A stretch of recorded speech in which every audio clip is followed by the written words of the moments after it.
Project Gunsmith. I'm Ted Grant, I'm pre-modeler and producer.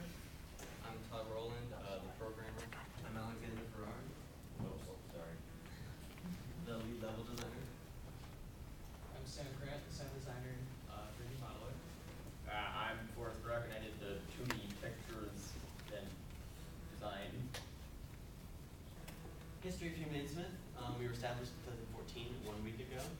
We originated in Mercer University, Georgia, with a team of us 5. And Project Instrument is our first game. Project Instrument, it's a first-person puzzle horror game. It's a point-and-click adventure. And it's based on the writings of H.P. Lovecraft, specifically The Shadow over Innsmouth, hence the name Project Innsmouth. And instead of worrying about health, we have to worry about our sanity instead. Our target audience is people ages 17 to 35 and fans of the horror game or experiences that are very popular as of today. Also enthusiasts of the Cthulhu mythos and other horror literature in the same vein, such as Neil Gaiman, and players who would like to enter the horror genre, as this is sort of an easier entry as compared to other games. Steam's ninth best-selling puzzle game, or ninth best-selling game is a puzzle game called Portal, which sold 7 million copies. Amnesia: The Dark Descent is one of the most well-known survival horror games with a light amount of puzzle elements, and has an average of about 1,000 players at the same time of the first week of launch.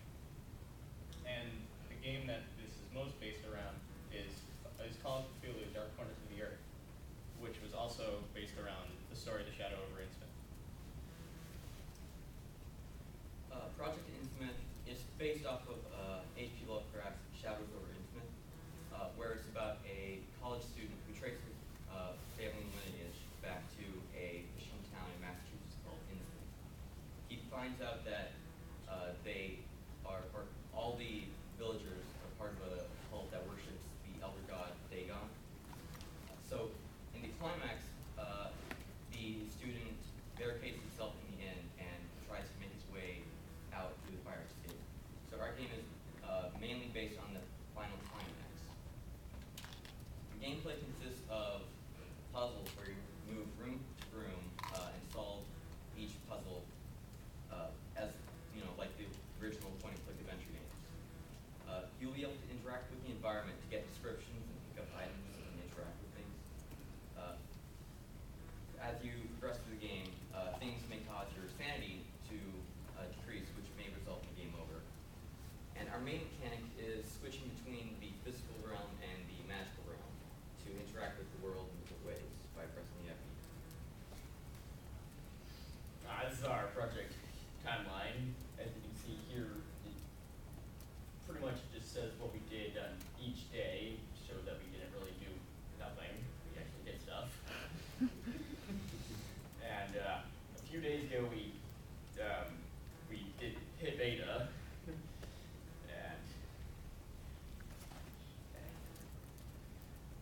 yeah.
game, the character narrates to himself, which you can see using text on the screen. At the top of the screen, the character tells himself, like speaking to himself, tells him and the player that kind of hint towards how sane the player remains. On the bottom screen, when you interact, bottom of the screen, when you interact with objects, he has a short narration point about each object you interact with, and if an event occurs, the narration point will appear in the middle of the screen to notify the player.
enable that vision?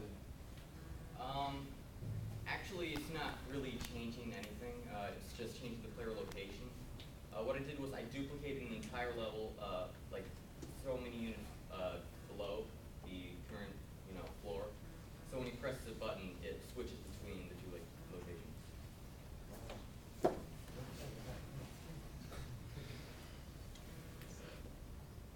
So, can you only like teleport in? So you can teleport use that vision at any time, right? Yep. So, I know that there was like this area where like it was wall up. I was wondering what happens if you use like that vision or teleportation in the middle of a wall. Does it kill you or does it push you into the room? It would check if there's collision, and then if there, the player collides with anything, it will send you back to, somewhere safe. So, pretty much it wouldn't work. You? You got a couple more days of work to do. What would be your priority to add to the demo? More things that would affect sanity, because at the moment, all the last room does is slowly drains your sanity over the course of 5 minutes, and maybe add some like creatures that walk around and affect you some way.